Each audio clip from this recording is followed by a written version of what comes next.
Redesigning Plants for Space, Feeding Astronauts on the Moon. What if astronauts on the moon could grow their food? A fresh, crunchy salad might sound ordinary here on Earth, but in space, it's a groundbreaking innovation. Scientists are reimagining how plants can thrive beyond our home planet, and their efforts could redefine the future of space exploration. Astronauts today rely on vacuum-packed meals that are designed for long shelf lives.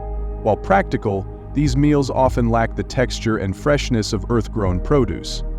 Astronaut Catherine Bennell-Pegg explains how fresh food in space remains a rare treat, one that could boost morale and health during long missions. Enter the Plants for Space Initiative, a groundbreaking project led by an international consortium including researchers from the University of Western Australia.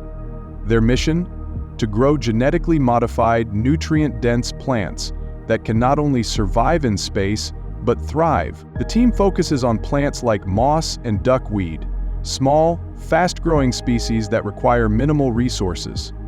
These plants can be engineered to provide a complete nutritional profile, ensuring astronauts' health and energy needs are met. Despite their progress, researchers face significant hurdles. One of the biggest challenges is microgravity.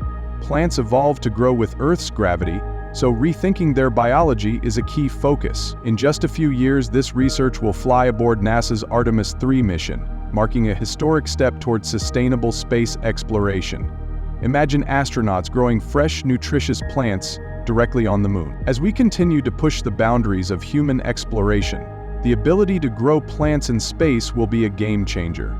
From reducing waste to improving astronaut health, this research is not just about survival, but thriving beyond Earth.